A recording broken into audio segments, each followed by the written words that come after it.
Hello, everybody, and welcome back to the Distance Dilemma podcast. My name is Shaun, and I'm in Dublin, Ireland. This is Imran. He is in Tunis, Switzerland. This is our long distance friendship podcast. This is episode number 29. Imran, how are you, my friend?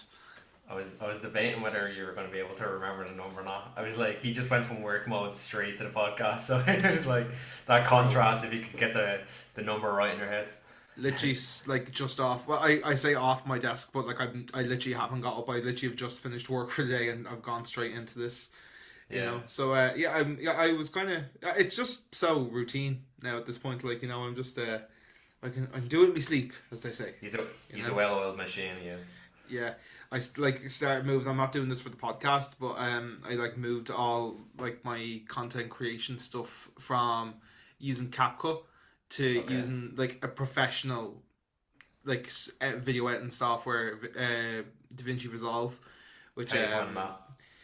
I've only been doing it for like 2 days, man. But fuck me, it's like trying to learn Italian when you don't know it's through Spanish when you don't speak Spanish. Yeah. Or like you can only remember Spanish from school, like or whatever language you did. Like it's just like because CapCut is great because it like makes things very user friendly. Like it's why Simplistic. it's simple, and I'll still use CapCut for the podcast things because it's quick and efficient. And to be fair, whenever I ask the AI thing and that to do the captions, it's fairly accurate. Like it gets my name wrong all the time because it'll say SEAN. That's not really Yeah. you can't really help that. But whenever we say the girls' names, like whenever I say it, like one of us says Nicola's name, it always like 9 times out of 10 comes up as Nicholas with a H because it'll usually be Nicholas. Yeah, Oh, it comes Nicholas. up. Yeah. Yeah, like that's the way it'll pick up. Or like It's the Simone is European way of constantly. spelling it. Yeah, Simone's constantly Simon, but she gets that in real life as well. Like she goes to Starbucks and says Simone, her couple say Simon. Simone.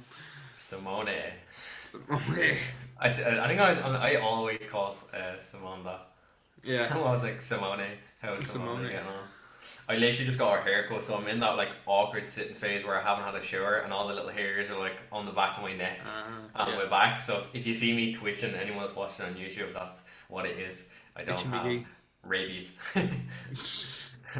Got nits. Weird You just have contrast. psoriasis like me. Yeah. How have you been?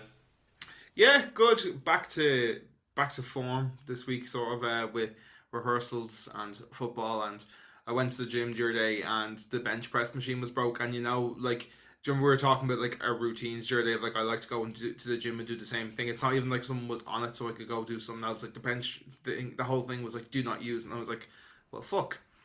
I wonder what was wrong with it though. Like, did someone I like don't just know. smash the chair up after they didn't get their rep? It looked fine to me, but obviously there was something up with it. Like I couldn't tell there was anything wrong just from looking at it, But it was like don't use that area, and I was like, okay, shit, what do I do? So like when you have to just like improv in the gym, like right, we're just gonna go for like a rogue ass fucking strength exercise that I've seen other people do, and it's still hurting me now, so it must have done something, Have you ever seen anything like wild in the gym, like someone doing a random exercise? Like when I used to go to Ben Dungeon, and Blanche used to be a guy that used to shadow box, but he used to get like really close to the mirror when he was shadow boxing. And there was one day where he actually like hit. Obviously, he was like practicing whatever moves, his combos that he was doing, but he actually hit the glass. And then I could see him like let out a yelp, like like obviously he hurt himself because he obviously wasn't trying to hit the glass. So like stuff like that, or like people with the resistant bands, like for like people trying to like practice how to do pull-ups. I seen one guy before who like went to do the pull-up and the band like snapped and he like went upside down and fell over.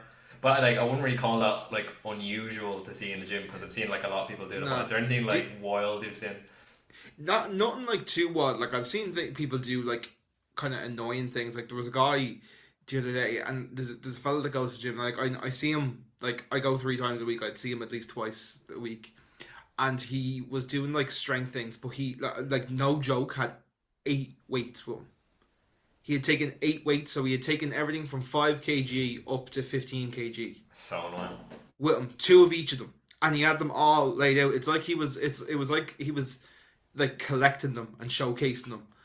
And I was like, man, you're not like that. That wrecks my head. It's like, right, okay, I get like you want to do your different exercises and stuff, but man, like you don't need 4 or 5 different sets of weights there, man. Like, and like it was, I could see a few other people were like, man, come on. It's like I usually do an exercise because the bench thing was broke, and then I usually do an exercise with like a 10 kg or a 12.5 kg weight, and he had both of them, and he had the 7.5 as well. So my options were 2.5 or 20 kg for doing my reps, and I was like, one, I'm gonna break my arm, or two, I'm just not gonna feel any effect anything whatsoever. Like, you know. So I've seen, and then there's another one where, like, in the changing room, there's a guy who, like, goes in and plays like old Western Americana and blares it, like, while he's getting changed. Like, you know, like, we're all, like, he goes in the shower and, like, is blaring like proper, like, old school Americana music. Does he have, like, and cowboy hat on and like a no, like, you wouldn't, like, you, like, it's all real, like, I think not this type of song. It's like a deeper cut than this song, but it's like songs like "Horse with No Name" and like real Americana Elvis songs, and like stuff that you see, like "My Girl," like, but like not those songs, like deeper cuts, like a lot of more niche songs that it's not the basics, like, you know, which isn't bad, but it's just like, it's weird to be in the change room with like five other lads, you're all in the nip trying to get changed as quick as possible, and this fella's there belting out Elvis, like, you know, 5 a.m. in the morning, like cowboy boots on. Yeah, I had that same thing on a Monday. Sorry for going to crash you, but I had the same thing on a Monday because I just remembered it now. I was like trying to do an exercise. It's like incline. I think it's called incline bench press. It's basically just the free weights, and it's the same movement for your chest. And there was this guy who took the 10, the 12.5, the 15, and the 17.5, but he had only one of each. Like, so one weight of each one. So there was one That's left. Actually worse. That's so worse I was like, I was waiting, and then I waited like 5 minutes, and I asked him, I was like, alright, can I use that, and then I'll give it back to you? And he was like, I'm not finished with it. I was like, okay, that's not what I asked. But I was like, okay, so I'll just take the 10 and 12.5. So I was doing like one, but like, you know, when you're trying to do them at the same time, I could feel like one was stronger on the right hand side. So every movement I was doing, it was like heavy, light, heavy, light, heavy, light, and I could feel the difference. And I tried swapping arms, like I'd do 5 heavy, and then I'd swap over and then do 5 light on the other side. But then my arms felt like so weird for like the next 10 minutes, because it was like I was basically lifting a balloon. Because, you know, you're dropping the weight down so much that your muscle thinks that it's a lot lighter, and it's trying to push the tendon back in your muscle. It was wild. I was just asking the guy, like, he had all the weights in front of him, but he wasn't using them within each movement. Like, I thought he was going like up and then down. He was like sporadic with which weight he was using, and I could see. Yeah, he was using like one weight every 5 minutes. Like, he wasn't using literally. Yeah, that type of shit wrecks my head. And I offered to, like, you know, like, use it beside him for like literally probably 5 minutes. I bang out the exercises and then just give it back to him, just so I can take it off the box, like, and then move on to the next exercise. It's probably my biggest pet peeve in the gym. Yeah, for sure. Like, and like, I know, like, for me as well, like, in the gym, I like to like get in. Do you know what makes it worse? Do you ever like see when someone is doing that, but they're also talking to loads of people as well? So they're also, not only are they like doing their, like, I'm not bitching at the fact that they're doing their exercise. Like, everybody's got their goals and first come first served, all that. But like, they're doing that. They're taking so many weights up, and then they're they're talking to other people in the meantime, or they go out and they'll answer their phone, or they're scrolling their phone. Like, you can see they're scrolling on Instagram or TikTok or something. Like, they're not taking an emergency phone call. So you have all that, and then you're just sat there waiting for it. And you're like, because like I like to, now I know this is like more me, but like I want to get in. I've said this in the podcast before, lads. I don't love going to the gym. I want to get in and out of that place as fast as humanly possible. Like, you know. Same. So like, I will do my reps and like I'll take a 30-second breather between. But like, sometimes I do want to start. Like, sometimes I'm like 20 seconds between my gap between like my my sets. Like, and I'm just like, I want to go just to get it out of the way. But I don't know, because I know you're supposed to actually wait, because if you start again too early, you will actually injure yourself. Yeah. But like, I'm real, like, I just want to go and get out here. It's not even like a caffeine or creatine. Like, I don't drink caffeine at all. Like, you know, it's not even like a caffeine boost or a buzzer or like like, I literally only drink water before I go to the gym. It's Have you ever literally used like a pre-workout? No. I remember when I used to actively go when I was in school, and this is when I lived in Dunboyne, and I lived right beside the gym, like literally a 3-minute walk. And I started taking pre-workout, and obviously I'd never taken any kind of creatine or any kind of pre-workout form like that. And anyway, I started taking it for a while. It was a bit of a shock at the start because you have so much like energy boost, and then you crash then in the evening time. But my mate was like, try C4. It's like this small yellow capsule. You'll probably see it in most of the gym vending machines. And I took it, and I couldn't do my workout. After 15 minutes, I had like, my body was like having the shakes because it was way too much, like way too much caffeine. Like for my usage, because I don't really drink caffeine that much. Now I drink a lot of coffee now. I don't really drink soft drinks anymore unless I'm going out for dinner or something like that. But my body went into like a complete shock. It just did not know how to deal with the caffeine levels. Obviously, there's other people that probably have a lot of caffeine throughout the course of the day. But that was for me like a big wake up call. I was like, you know what, I'm not having pre-workout anymore. I'll just stick to the water and do it that way. Yeah, I'm trying to take that I'm not trying to like be like too like pedantic about this, but like I'm trying my best to like just have like the kind of like whole foods kind of approach to it, where like, you know, I don't want to drink that and that. Like I was talking to the guitar player in my band, Paul, about this on the way home. Like since I've like started this, like I didn't do this a lot when I moved house anyway, but something I would have done semi regularly is drink a lot of milk. Like I love a pint of milk with my dinner. I would just down a pint of milk sometimes just because I like it. You know, I genuinely really enjoy milk. I know that makes some people heave. It's one of those things. Yeah, I love it. People say that cereal killers drink. I really like milk. What can I say? I'm the same though. I used to drink a lot of milk. Not that milk is like, but like I'm trying to just like keep things like simple. So like I'm only drinking water and Coke Zero and tea pretty much. Like that's all I'm drinking. And like I'm trying to be like, I can only have a Coke Zero if I'm finishing my water. So like if, for example, like if I like the day I was rehearsing this week was Tuesday. So we rehearsed on Tuesday and I had 500 milliliters of water left when I was having my dinner. But I knew I was going to drink that 500 milliliters because when you're singing, you need to be drinking constantly to like be doing it properly, like, you know, like for, because it's a 2-hour session, like, so I'm singing for like probably like an hour 15 to 90 minutes of that, so like you need to have water. So I knew I'd easily clear another 500, so I'll have a Coke Zero then, but like I won't. Even like today at lunch, like someone was like, "Oh, will you split a can?" I was like, "No, I can't because I haven't finished my water yet. Once I finish my water, I'll move on to that." But yeah, I'm trying to like eat less of that kind. Like, not, I didn't eat a lot of processed food anyway. Like I make most of my meals anyway. Like, you know, like I've always been someone that cooks, like, you know. But like I've never been someone who like has, like, I obviously don't drink for the last couple of years, and I've never gotten into coffee.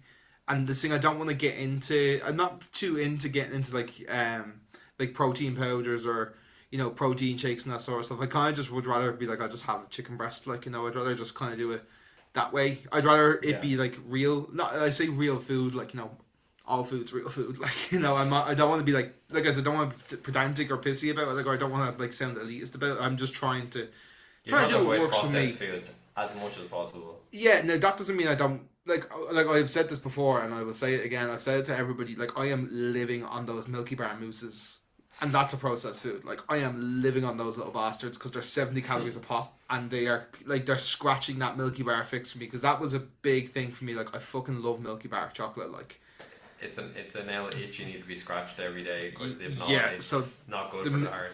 The Milky Bar mousses scratch that itch for 70 calories, you know. Kind of off topic there, but just because you said it, is it awkward, like, for example, like, I seen on your story this week that you were practicing in the band, just for like a rehearsal session, but one of the members didn't turn up to the or he wasn't available for the rehearsal. Is it awkward to, like, as a band, work around that and have to play with like maybe an element of the or an element of a song that probably needed for him to be there? Does that make sense? Yes, yeah, and no, because, do you know what, like, it's actually something that can really benefit your session as well. So Billy was just busy with college work. He said to me, it was weeks ago, that he was like, "Oh lads, I can't do these 2 weeks. I've just got college deadlines and stuff coming up, so I just need to focus on that." We were like, "Yeah, grand. We haven't actually got a gig this month. We're just rehearsing just to stay sharp, like, you know." And especially because Paul has just joined the band, like, we want to give Paul as many sessions as we possibly can, like, you know. So of course.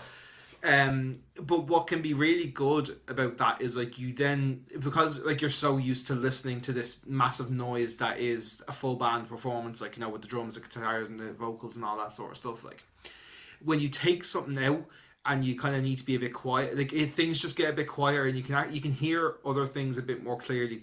Now for me it's not as big of a deal, but for our drummer Adam, so like in bands, the bass player and the drummer are like they're like a section, and then me and the other guitar player are like another section. Like that's kind of how you would break it down as a 4-piece band. Like so Adam missed Billy a bit more, but it also let Adam could hear more of what me and Paul were playing, and he was then saying like Adam was able to kind of suggest things or say, oh, okay, now I get why this happens here. Like it works both ways, like because then there's songs like for example like Galway. When we play Galway, we really miss Billy because it's a really soft song, and if you go a bit too ham with the electric guitar, it just kind of doesn't ruin the song, but like it just doesn't sound right, because if you try and replace that, whereas with the bass, because you can play it really smoothly and really lightly and have it sound really like slick, it just helps bring it together. But like, there's positives and negatives to it, like and like we done a session last year before Paul joined and when Keane was still in the band, where our drummer Adam an hour before just said, lads, I'm dying sick, I can't make it, so we had to do a session with the drummer, you know.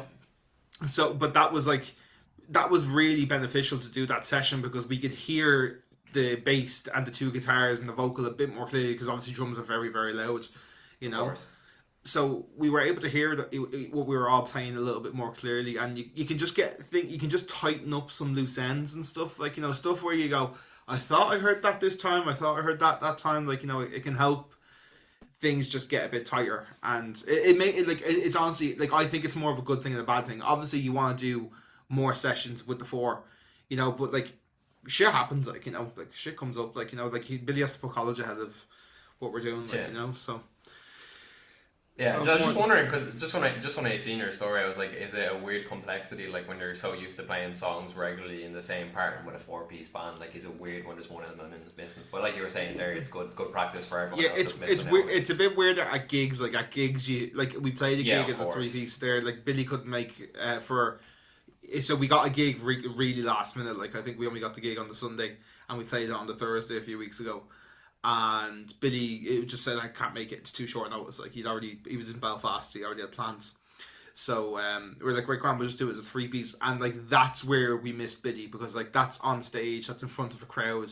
That's where like I would like, you have stage moves sort of like for a 4-piece band, like that we're playing in pubs and clubs and stuff, like but like you have little things that you do, and like there's like I'll introduce the band, I'll say Adam from blah blah blah, Paul from blah blah blah, Billy from blah blah, and when one of the guys are missing, it just changes it a bit, or you kind of need to just be a bit more aware of things, like it's something that you don't get to practice that sort of stuff a lot, because like it's kind of like an abnormality thing. It's definitely an abnormality when when a member of the band isn't there. Like I always want to do gigs with the 4 of us, but I also want to just do gigs. So like there's going to be gigs where Adam can't make it. There's going to be gigs where Paul can't make it, and we just got to work through it. Like but it's a mix. I'd say it's a good thing in rehearsals, but it's a bad thing at a gig. Final answer. Final answer. Yeah, I got something in the post that I was gonna send you a photo yesterday about it, but I was like, I'm gonna wait to show them on the podcast. Me and Shaun are big fans of Invincible, the TV show or animation if you haven't watched it. But I ordered the comic per se. But instead of ordering like each volume, I just ordered to order a compendium, which is basically like all them put into one. So myself and me and Nicola are going to Turkey on Sunday. So I was like, I want to have a book that I can just flake out and read at the pool and whatever. But I didn't realise how big the book actually is. So sorry for anyone listening on Spotify, you're not going to see this. But for anyone watching on YouTube, Nicola, it's a dictionary. It's very cool. Very cool. Yeah, like really cool illustrations and stuff. But I didn't realise how big it was when I ordered it. So if Nicola's gonna kill me if our suitcase is overweight, but it's coming with me anyway. Let me put that back up there. That's pretty cool. That's not gonna lie, but that thing is like a fucking. That's like a Lord of the Rings level type And book. Like that's a fat it's bastard like me. And there's 3 compendiums for anyone that didn't know. But basically, we're only like halfway through the second compendium compared to where the TV show is at the moment. So my plan is, I don't want to ruin it for myself because I didn't obviously read the Invincible comic first. So my plan is to actually just stay with the show and watch the show first and then read the comic.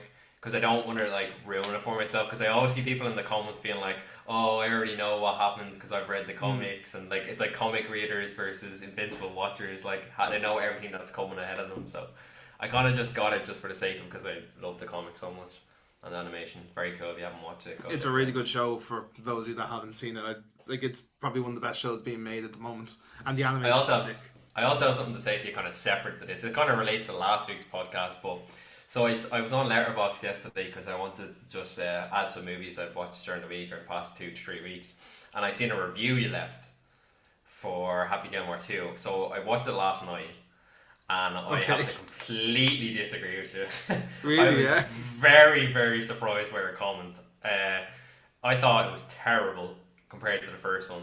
I thought it was like a PR movie where they just got like millions of celebrities and like B-list, A-list celebrities that are from America and just threw them into a movie, and then it was just all like the fact. Spoiler alert, yeah, for anyone that's listening to this, but the fact that he kills his wife like 5 minutes into the movie is just bizarre to me. Yeah, I think it's a safer spoiler thing because it happens so soon. It's not like you're spoiling the ending. Like this happens in the first 5 minutes. So this is like what sets up the plot. I just didn't think the joke slapped at all. I did. Now I would say I did like Bad Bunny's character. I thought he was funny, and his cousin was really funny as well. But I just didn't think the jokes like were slapping at all. I didn't think the acting was great. I hated that scene on the golf course when he was training with the 3 actors and actresses. Eric Andre and then that girl from Substances in it. Yeah, I thought that whole skit scene there was terrible. It's just not my kind of comedy though. Like I know you like slapstick comedy, so it's a bit different. I mean, like, for me, I think my review was this is the best bad film I've ever watched. I think that's what it was. So, like, and I was like, there's so many worse movies that are so much better than that. No, but like Mean Girls would be one, for example. Like, Mean Girls is class, man. Mean Girls is a good fucking film. I will not have you chatting shit about Mean Girls on this podcast, man. Mean Girls is fucking class. No, but it's a slapstick shit movie that's good. You know what I mean? Like, White Chicks. I wouldn't be calling Mean Girls. I wouldn't call Mean Girls slapstick. White Chicks is another version, though. It is, though. It is, though. Like, White Chicks will be another one. You know, these, like they fit into this category of, like shitty romantic comedies / kind of, like, sketches where they, like, a lot of the scenes are kind of, like... You really lean into the Terry Crews element of White Chicks. White Chicks are romantic comedy. Well, no, I wouldn't really call it. But, like, that kind of style of comedy, I think, is really slapstick. But in a good sense, though. Like, for me, I would say, like, there's better slapsticks would be, like... I'm going blank now. But, like, yeah, Mean Girls is one, I would say. White Chicks is another. Like, what's the one with the 2 lads? Step Brothers. That kind of, like, that's that. Yeah, funny. I don't think I'd call Mean Girls a slapstick comedy. Like, I would call it like a dramedy, like drama comedy type of thing. Because like the actual story of Mean Girls is like.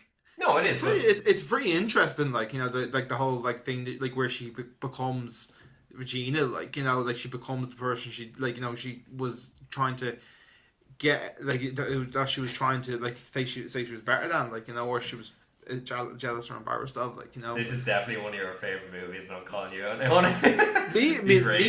Mean Girls would be in my top 20. I would say top 20 is probably up there. Like, I would say I watch Mean Girls probably every second year.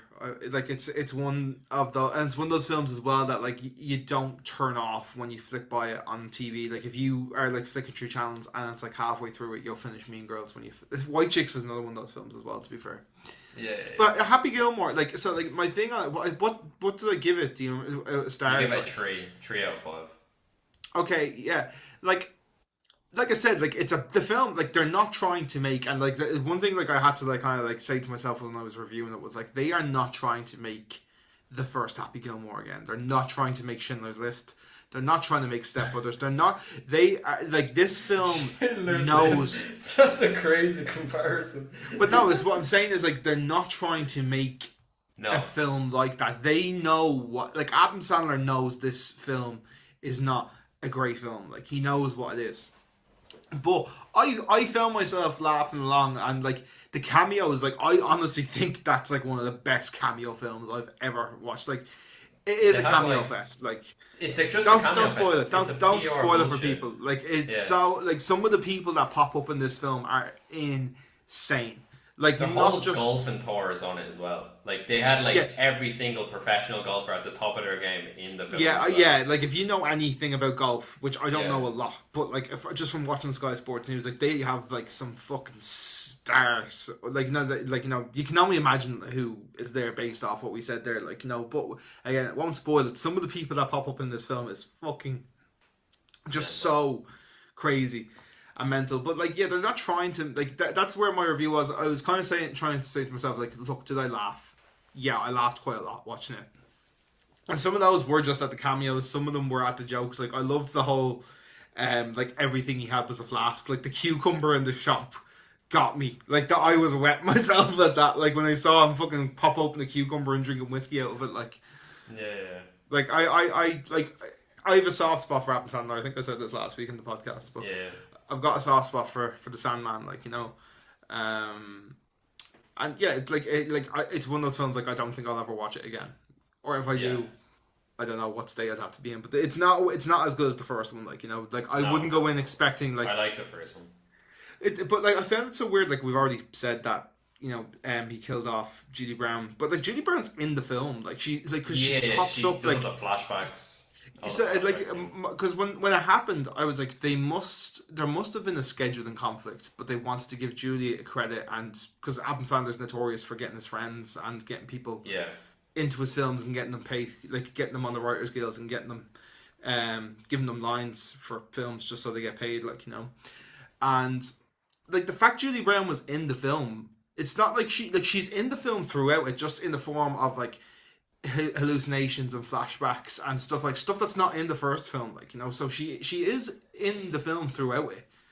But like, I would have thought if they're gonna kill her off like that, why do that when she's in? Like, I would have thought it'd be a scheduling thing. That was my thing. Like, I know it serves as the plot device to kind of make it happen, but like, it just seems like they wrote one draft of the script and But again, like I said, I talk about script, and like I could talk to you about the first, second, and third act, and I could talk to you about the terrible direction, but that does not fucking matter, because like that's not the type of film they were trying to make. As simple as that, like, For any of our listeners, let us know during the week. We'll put a post up. What did you think of Adam Sandler 2? Or Adam Sandler 2. Happy Gilmore 2. Adam Sandler 2. Adam Sandler 2. Wouldn't be surprised if there's a movie in the future called Adam Sandler. Yeah, this is probably a good segue into the topic for this week. Very good. The first natural one that we've done in a while. From you. Yeah.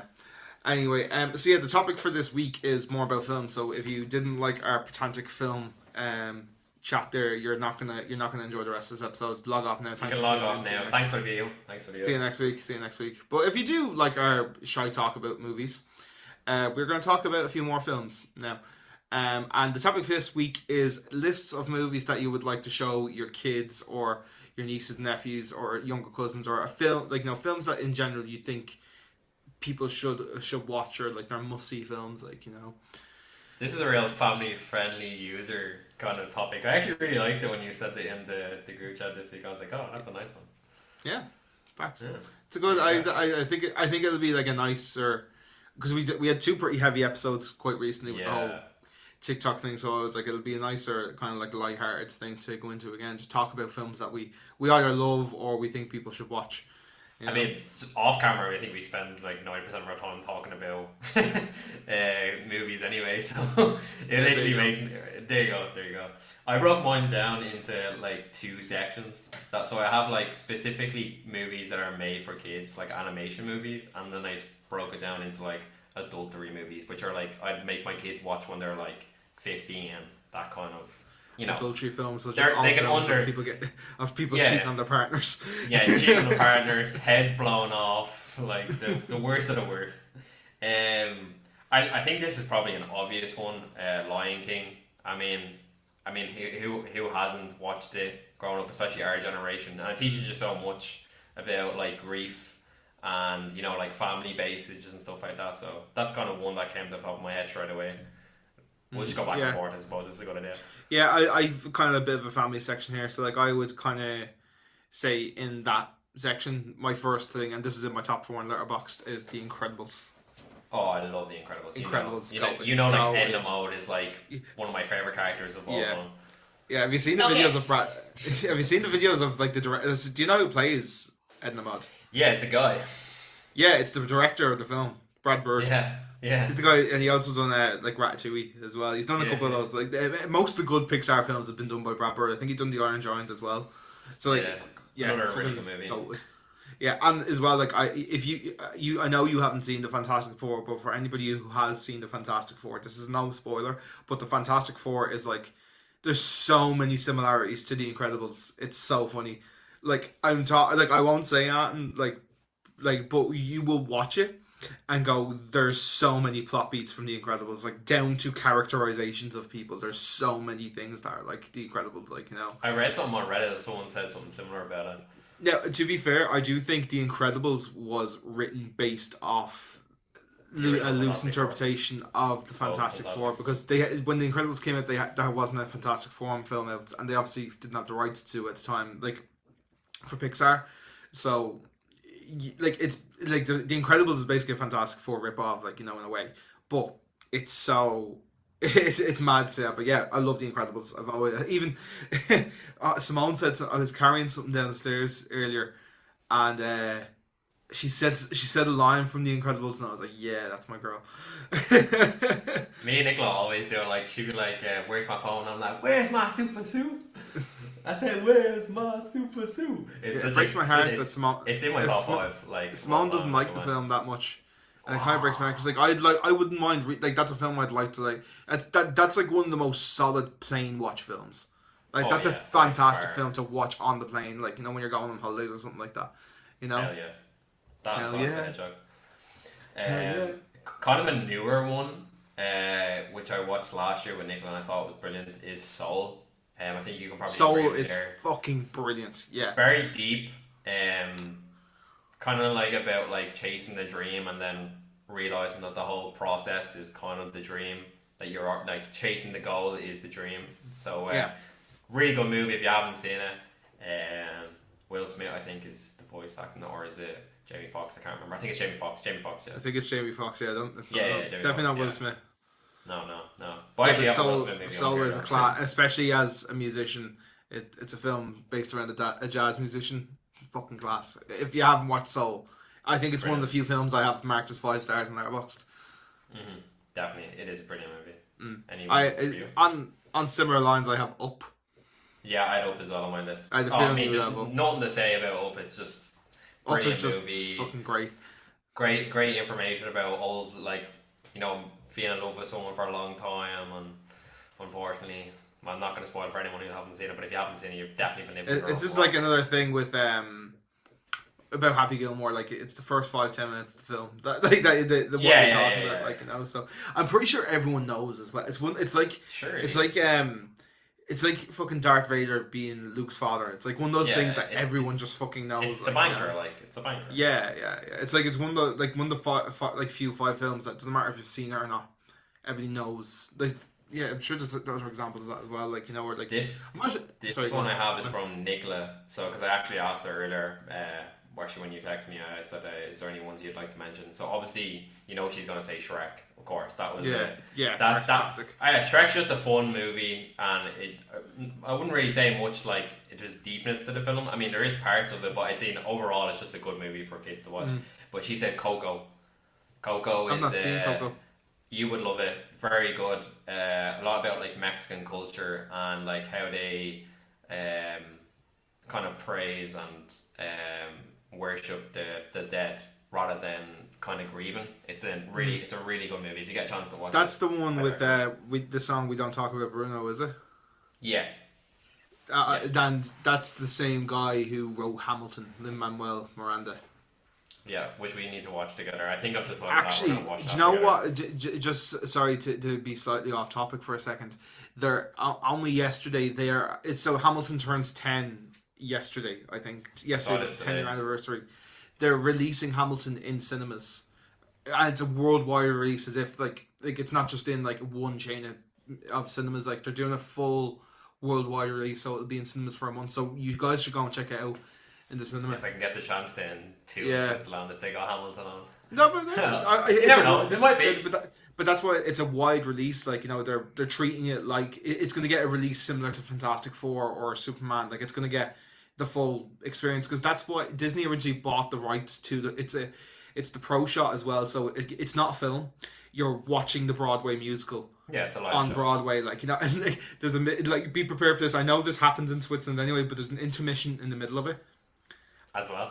So it fits in. Fits in. So it fits in. But I remember when I watched it for the first time, I think 2019, 2020, when I first watched it, there's literally just a black screen with intermission and it's just a 15-minute timer. It doesn't skip it on Disney Plus. It just is intermission, go off and get it doesn't say. I actually like that though because it makes you feel like we're at the theater now. It really does. But yeah, man, Hamilton's just class. Just please, especially if you like Coco, go there's so many songs I've heard bits and pieces from Coco, there's so many things from that are so similar to Hamilton, and just Hamilton's just class. Everybody should watch Hamilton. I have an honorable mentions list as well that I'll just run through quickly. So I have Toy Story because that was my favorite movie growing up as a kid. I watched that all the time. Zootopia is my current favorite new kids movie to come out. If you haven't seen it, it's class. There's so many adult innuendos in it, just hilarious. Animation one would be My Neighbor Totoro. If you've never seen it, it's a brilliant movie. Just really really good storytelling. I think you'd actually really like that. You should probably give it a watch as well. And then Finding Nemo, of course. I mean, kind of relates to my situation. Lol. There's two films I'm surprised you didn't mention. I was expecting to be on your list. Okay, one was Into the Spider-Verse. Surprised you didn't have that on there. Yeah, sorry, I didn't think we were going to go down I was going to leave that to a superhero whole section we could do for another day. Okay. But, yeah. That is in my top 10 movies of all time, by the way. So let me and what other one was it? I literally had it in my head there 2 seconds ago. I was expecting you to say it's after going on my head. I'm after forgetting it. There's another one where I was Over the Hedge as well. I love Over the Hedge. That's another. Just thought of it. Sorry, I was expecting you to have Spirited Away. Oh yeah, no, that I did have that, but I was debating. I was like, I don't want to have too many on my list. I was trying to think between Spirited Away or My Neighbor Totoro. Have as many as you like. Yeah, and I felt like My Neighbor Totoro was more child friendly, so I was family episode. I wouldn't even class Spirited Away as a kids film. No, by the way, not that's really. a deep ass fucking film. Also, there's some really dark scenes in that film as well. Yeah. Yeah, I watched Great that movie, when I was what did you watch it in school as well? When we were in TY, yeah. I was watching that, I got quite uncomfortable at some scenes, because it's class, it's class, but it's the anime, it's a Japanese anime, and just some of this, how anime gets, sometimes it's all soft and bubbles and everything's fucking sunshine and rainbows, and sometimes shit gets fucking deep real quick. I nearly said real quick. Real quick. Real quick. Real shit quick. Gets deep real quick. Just a dub like that. Squad. So, but yeah, I'm just trying to think it's right. I kind of honestly I had Toy Story down there as well. Inside Out probably as well. Inside Out. Oh, I had Inside Out on my list. I just forgot to say it. Yeah, there's so. Great. Yeah, Inside Out is great for an emotion, trying to describe emotions to a kid as well. There's so many movies. We could be here all day talking about these movies. There's the film that I specifically thought of when I was when this list came up of what I wanted to do. The film that first shot to my head was Mrs. Doubtfire. Yeah, that actually was on my list as well. Love Mrs. Doubtfire is one of those films that I similar to what I said about one of the other ones.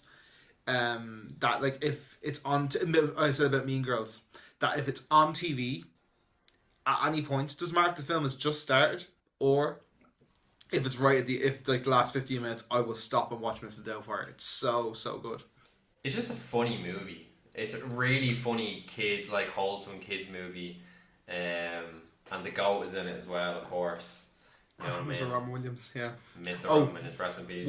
one more animated one actually as well. Mitchell's versus the Machines. Yes, What a yes. film! Like lads, it's a Netflix original movie, so Funny. it's genuinely like I'm not exaggerating when I say this. Like it is one of the funniest films I've ever watched. And, like it's a kids, like it's fully like a kids film. Like, but it is so many adult innuendos. So funny. Like oh my god! Like I watched it by myself. One day. No, actually, I think I watched it with Simone for the first time. Like I was just, it's the same people who did Into the Spider-Verse as well, and the Lego films, the same producers. And I just heard lots of really good things. And I just said to Simone, we stick it on one day. She's like, yeah, Grant, this is like 2 years ago. And we were like in my old box room in my nana's house, like wetting ourselves laughing. Like it's so good. Like I recommend anybody check out Mitchell's vs. the Machines. Very, very funny. Have you got many on like your adultery? I don't know if you have one or like an adultery list. Like an adultery movie list. Sorry, I need to be careful how I say this. I was like, yeah, X rated, 18 plus. What are you doing, stepladder? What are you doing? You're stuck in there, stepladder. You gotta move yourself out of the way. Right, enough of this. My first one that I obviously like came into my mind straight away was The Pursuit of Happiness. That's what I have that down there as well. It's just a brilliant movie. Really about like chasing goals and like, you know, like never letting people tell you can't do anything. It's just Will Smith at his best before the whole slap situation, pretty much. Yeah, I think like top one for me in that category is like Shawshank Redemption. Like everybody needs to watch it. I know it's cliche, but it's cliche for a reason. You know what? I still haven't seen it. What? Yeah. You've not watched it? I know everything about the movie. I know the whole plot. I've seen all the scenes. I've just never sat down and watched the movie. I know. Oh, that's crazy. I can't believe I didn't know that you hadn't seen that. Yeah. You know the way like there's crazy. like. You know the way like there's big movies that like everyone's seen, but there's always like one or two that you haven't seen or like you haven't got around to yet. That was one of the ones. So I will eventually watch it because Mango's favorite film is Shawshank as well. So we always said we'd watch it together, but we just haven't got around to it yet. But I definitely will watch it soon. It's on my list. Like, yeah, it's like I said there, like it's a cliche goat film, but like it is brilliant story. It is that good. Whereas like I feel like I always feel like The Godfather is like people say that's the best. Like it's always people always say the best 3 films of all time. It's one of these 3. It's always Shawshank, Godfather, or Citizen Kane.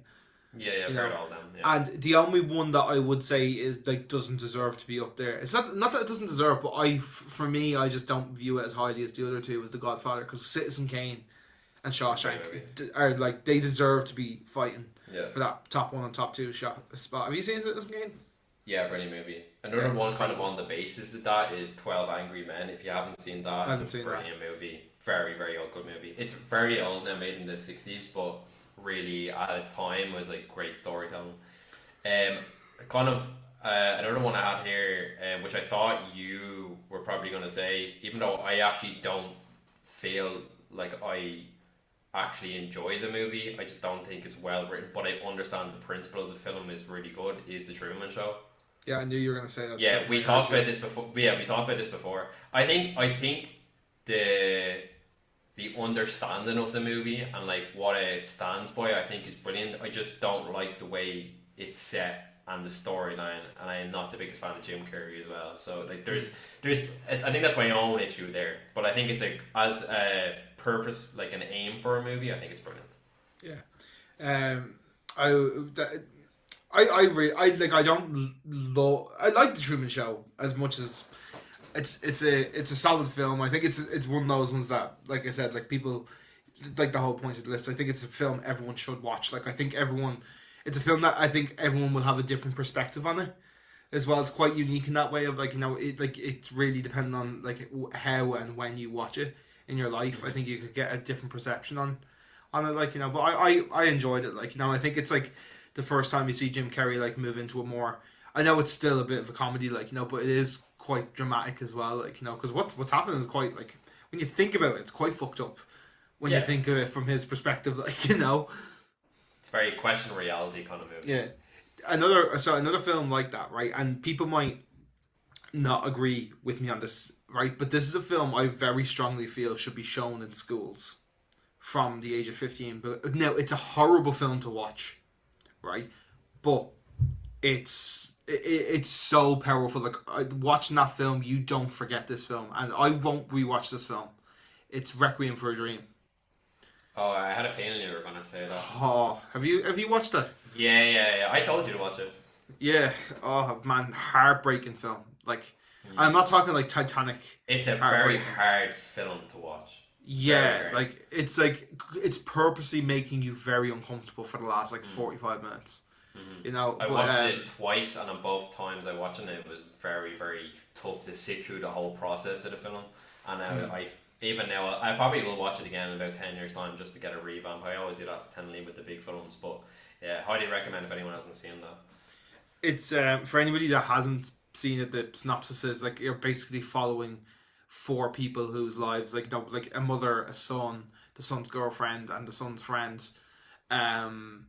You're basically watching the four of them cope with different addictions, and you see how one at the start of the film somebody is already addicted, and through the course of the film somebody starts to get addicted, and it just shows the different stages of how addiction affects people. And like it's not just as simple as drugs and alcohol. Like there's some really complex addictions that are explored in it, and like it's so like I said, it's one of those films I would not watch the film before you go to bed. You don't forget. It's like Schindler's List. You don't forget it.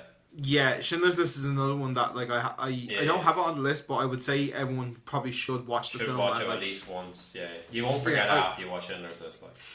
I wouldn't watch Schindler's List again. One, because it's 3.5 hours, so it's a long film to sit through. But you finish Schindler's List, and did I tell this story on the podcast before when I first watched Schindler's List? I can't remember, but I've seen it 3 times as well. Yeah. So I watched Schindler's List for the first time when I was 18.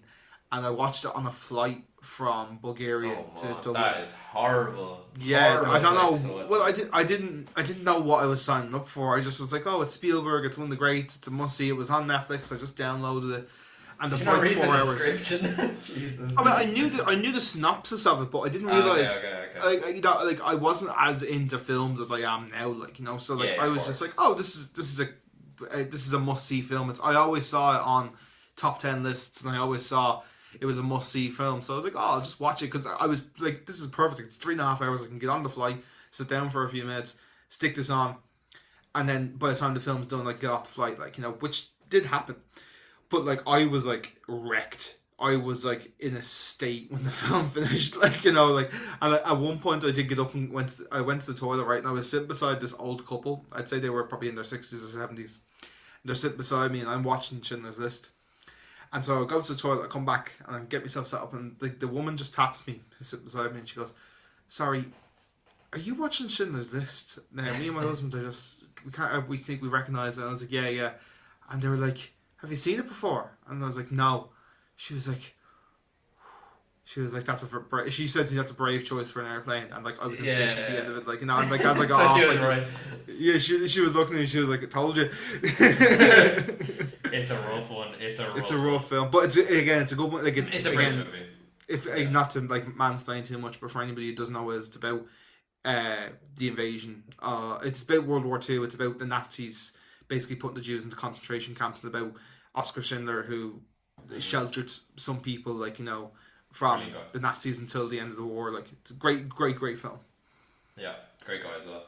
Another movie kind of set on the whole. It was actually more about Requiem of a Dream, about trauma and kind of that kind of thing. Is Good Will Hunting. I mean, another one that's in everyone's kind of top 15, 10 movies. But I actually do think this movie should be shown in schools as well, because it shows a really, for kids that have been brought up in trauma-based areas, shows them how much they can grow within their own lives in terms of relationships, opportunities, that kind of area. Also, great acting as well. Matt Damon's brilliant in it, and Robin Williams as well to go. Another one I don't think you probably would have on your list, and I watched this. This is kind of a bit of a deeper one, but I watched this alone when I spent Christmas by myself one year, just for our own personal circumstances. But Life is Beautiful. Don't know if you ever seen it. It's a movie made in the 1980s. Probably a lot of people not have heard about it, but I remember when I I got to recognize it. I don't yeah, think I've yeah. seen it, but I think I've heard about it. It's just about a family around coming up to the Christmas period, like a wife, a husband, and a young daughter, and like that. It's just based around like living in America and like kind of like the optimism within horror situations. That's kind of what the movie's about. But if you get a chance, highly recommend that one as well. Um, another another one I would probably put up there is Forrest Gump. Yeah, I had on my list too. Must Yeah, see for brilliant everyone. movie. It's that's more. Well, yeah, it's just classic. Like it's just It's iconic. It's like I got Nicholas to watch that recently, actually. I feel like that's one of those films as well that like it's gonna get phased out because like it's full of references to the 70s, the 80s, and like it's some early 90s things, but it's so ingrained with like the Kennedy and Nixon presidencies of America, and I feel like as America has changed so much, people are going to be very, unsupportive of stuff that sees them in positive lights. Like like you don't often see any films nowadays that paint Russia or paint China, any Middle Eastern countries or China as well. Like you don't get a lot of films that paint those countries in good lights, and I feel like people I think one, it's a political thing, but also as well, like I think some people as well will not watch it because it's just going to become such a time capsule, which might help it long term. It could go either way. I personally feel that like it's going to be a film that like people will watch and they won't get it because I think I'm thinking of a 20-year-old in 20 years time. They're gonna I don't get half of these jokes, or I don't get what's going on. Obviously you can read up about it, but it'd just be so much stuff will have happened since then that they'll have in their brain. There's another really good movie that I watched last year called Roma.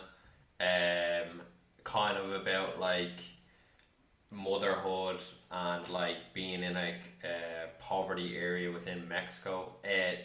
It's on a lot of people's like indie kind of vibe movies, but it just shows a lot of like kind of good humanistic traits for like I'd say for like growing older and trying to like have the perspective of like parents and stuff like that. It's another good movie I'd highly recommend as well. I have an honorable mention list and then we can finish up. I have like Back to the Future because it's just like if you're into sci-fi or if you like that, it's just a good movie, good old yarn as they say. Home Alone, of course, like come on, Macaulay Culkin, like you know what I mean, the goat, like. And then I had Dead Poet Society, another brilliant movie. I love that film when I watched it in school as well. I wasn't as I do think it's a film people should watch, but I wasn't as keen on Dead Poet Society. And I love Robin Williams as well. Robin Williams again. It's just I'm a sucker for that and Robin Williams. Like Adam Sandler, I'm a sucker for anything Robin Williams is in. Like I love I would probably put in the same category Patch Adams. Have you seen Patch Adams? Oh, that film nearly. And like Shaun knows, I'm not a really like for me and Shaun's friendship, right? I've definitely seen Shaun cry way more times than he's seen me cry because I'm not really a crier. But there's movies that like do get to me, and like I think I've I counted on 5. I can name the 5 movies that broke me. It's Patch Adams, the Green Mile, that absolutely broke me. If you haven't seen that, it's a brilliant movie. What's it called? What's the movie? Schindler's List, of course. I can't lie. You actually, if you don't cry at Schindler's List, there's something wrong with you. Like I can put that out there. There's something wrong. You are a horrible human being if you don't cry at that movie. So get the tears going. And Good Will Hunting. So 4 movies are pretty much the only movies that have made me cry. Yeah. I Green Mile was the last one on my list there. I think I probably cry. I've no problem. I cry at happy films. Like I'm a sucker for love and for good characters and good stories. He's an and stuff optimistic guy. Yeah, I'm a crier. Like I've never hidden that. Like most of my friends would know that as well. I'll happily cry like in joy for people and stuff like one film for me that really like hit home. It didn't make me cry, but like it really made me felt like I suppose like it made me felt heard and seen. was Punch Drunk Love, and that's a film I've been Oh, it's telling you getting to watch deep for now. a while. Yeah, I on my love list. Punch Drunk Love, and that's funny enough an Adam. It's not. It's so Adam Sandler is the lead actor in it, but it's directed by Paul Thomas Anderson. I think I actually mentioned it about a week or two ago on the podcast. But I think it was that like film 2 for weeks me, ago, yeah, like that's one for me where like it's like I like Sing Street in a way of like Sing Street's my favorite film, but I don't think it's an essential film for everybody to watch. But if you want to like dive into a bit more about me and my personality, I'd say watch Sing Street, and I would probably also say watch Punch Drunk Love. You know, Yeah, because yeah. Punch Drunk Love would probably come in my top 10. You know, and Is like, this- Punch. You know, Sorry, there's go on. some movies. Sorry, just I've got across, but it's like there's some movies that like you've no reason of why it's like it's just a good movie. You know what I mean? Like you don't have to go. You know, I like them movies where you don't have to go into too much detail about it. It's just a good film, and like you just feel happy about the film or optimistic, or it just I'm makes like you that. feel a certain way. That for me is Mrs. Doubtfire. Like that, Yeah. Mrs. Doubtfire is that for me. That's No, like me with Zootopia. Like I don't think there's a specific reason behind that. I just love the film. I don't know why. I just really enjoy the film. Mm. Yeah. Right. Well, it's probably a good place to wrap up because we've been shouting on about films for on topic about half an hour, but realistically about 40 minutes. You know. Let us know. Anyone listening to the podcast, let us know what your favorite or your recommendations you would give to your own kids in the future or nieces or nephews. We'd very much like to hear. Yeah, of course. You can find us on Instagram at The Distance Dilemma. You can find us on TikTok. You can email us if you want, thedistancedilemma@gmail.com. But yeah, I think we are going to leave it there for today. So, guys, thank you so much for tuning in to episode number 29 of The Distance Dilemma. My name is Shaun. I'm in Dublin, Ireland. This has been Imran. He's in Thun, Switzerland. Again, our long distance friendship podcast. Episodes come out on Mondays at 6 a.m. Irish time, 7 a.m. Central European time. Okay, guys, Sure. thank you so much for tuning in, and we will talk to you again next week.